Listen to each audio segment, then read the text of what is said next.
Alright, so game number 4 here between ShoWTimE and Namshar.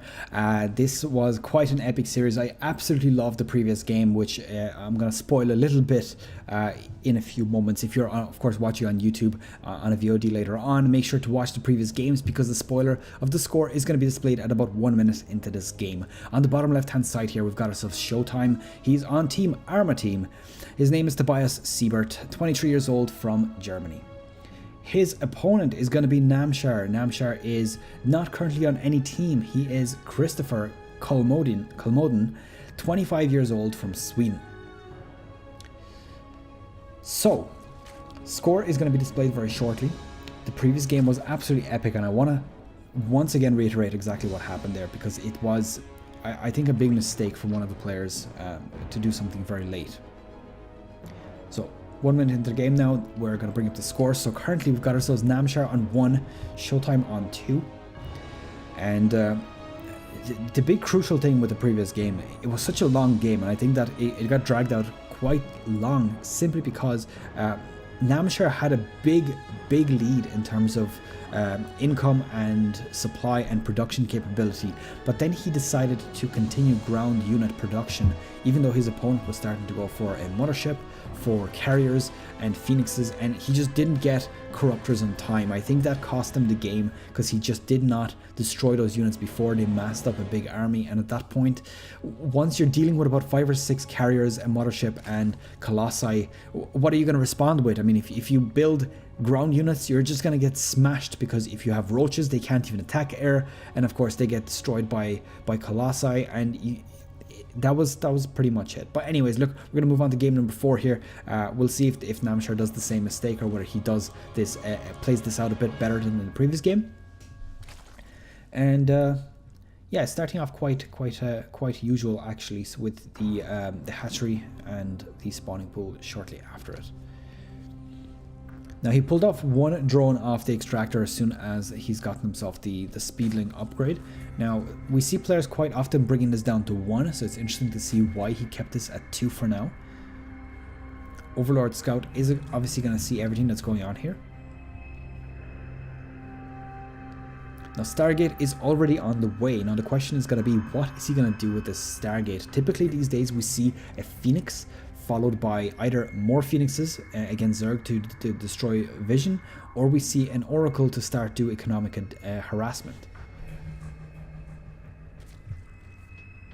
Now a 3rd base already on the way for Namshar, so this is less than 3 minutes, and he's going for a 3rd base. Now Oracle deciding to stay, Adept deciding to stay safe. Now funny enough, he's actually gone for an Oracle first, so it looks like he's going to go for the economic damage option first, rather than going for the Phoenix. Of course, Phoenixes are very useful for preventing the Overlords from moving in here, but I suppose if he's going for an Oracle, then that could also do quite a significant bit of damage when you disrupt the economy. Now, Laser, in my opinion, has made a very famous, or not famous, but a very powerful move by showing me exactly where a Zerg wants to be when fighting a Protoss, when he was fighting nice or playing nice in his previous series. It seems that when you're on 2 bases and you bring up your 3rd, you saturate this with only about 6 to 11 drones, and at that point you've got yourself quite a significant potential for unit production. And at that point your opponent really has very little choice. He has to stop his own economic progression and just all out defend against what you have, and it seems that it's a very difficult thing to hold off as a Protoss, because you've got so many units rushing in, especially if it's a Roach and Ravager army, that it just becomes so difficult to deal with that amount of units coming in. Now this base is saturated. We've got ourselves 2 gases on the way here as well. So he's going to have 4 gases across 3 bases. Oracle is back, this time with a Phoenix as well. This is actually a brilliant play here, picking off or lifting off the Queen just so he can do a bit of extra damage with the Oracle. That's actually quite a clever move. Funny enough, I actually never seen it. Usually I see either the Oracle's trying to kill the Queen, or else the Phoenix is trying to kill the Queen, I suppose, is the other option here. But picking it off just so he doesn't destroy the Oracle is actually quite clever, I have to say. Now on the production tab, it looks like we got ourselves Templar Archives, so we're going to potentially see more Oracles. He did, of course, do really, really well. I think it was game number 2 where he brought out a bunch of Oracle. He warped in 4 Templars near his base and immediately turned them to Archons. And at that point, those Archons were doing so much damage. It was so early in the game that that Namshar just couldn't really respond to them. He didn't really know what to do, or he didn't have the units to deal with it because there was just so many additional units on top of those Archons. Now it looks like he's doing the exact same thing here. 2 Archons up, and he's got a few Zealots as well to go with them. So we'll see what he does with them. He's not actually doing it on the side of the base, so slightly differently to what was being played out before. Now this Queen is getting lifted off here. I think it's going to be back just before these Archons get here. Might be able to escape. No, it actually gets surrounded here. It is on creep, so it is going to be able to waddle away fast, but nope, getting taken out, and that's going to hurt a little bit. Now there's Hydralisks and Zerglings here. Will they be able to destroy this? Now Hydralisks have to kite the Zealots because they will get sliced down very, very quickly. The Archons, of course, in the background doing a lot of damage. And how is this going to play out? I think that he's actually quite in a good position, other than the fact that there are so many Zealots here. Now, if he continues to micro these Hydras just to prevent them from getting destroyed very quickly, he might be able to hold this off quite nicely. And I think he's actually okay now. Now this is a good pick off. Now he's still on creep. This Oracle, or this Archon got off the creep a little bit too late, which meant, of course, that the super fast Hydralisks could catch up very quickly. Now he's actually going for Psionic Storm research as well, so I'm not sure whether he's going to go for immediate Archons after this. Looks like he's kind of resting them for now. Does have a few Templars just chilling here. Now a Storm costs 75 energy, if I'm not mistaken, so obviously he needs to prepare these. And it looks like he's going to have 3 Storms by the time that Storm is actually researched.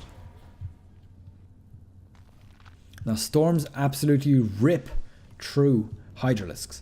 So if those Hydralisks are not careful, this could play out very, very badly for Namshar. Now the Hydralisks are quite a large unit, so compared to the Protoss army right now, it does look very scary, but the Zealots actually tear through Hydras if the Hydras are not being microed. Now one Archon is on the field and got destroyed. The second one is about to get destroyed as well. I think that ShoWTimE might be actually okay here defending, despite the fact that there's this this army in the front. And actually no, I think that actually might be a bad call. I think he's actually in a bit of trouble now at this point. He doesn't have really anything heavy coming in here that he can really use against Hydralisks and Zerglings. And that's it. I think that this is a good game right here. He actually destroyed the pylon, which was powering the 2 gateways. Now he did have another pylon ready here just to bring the robotics facility online, but it was a little bit delayed and unfortunately lost a bit too much during that time.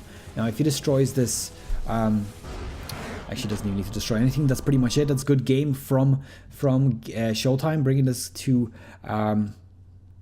game number 5 of these 2 players. So Namshar taking game number 4.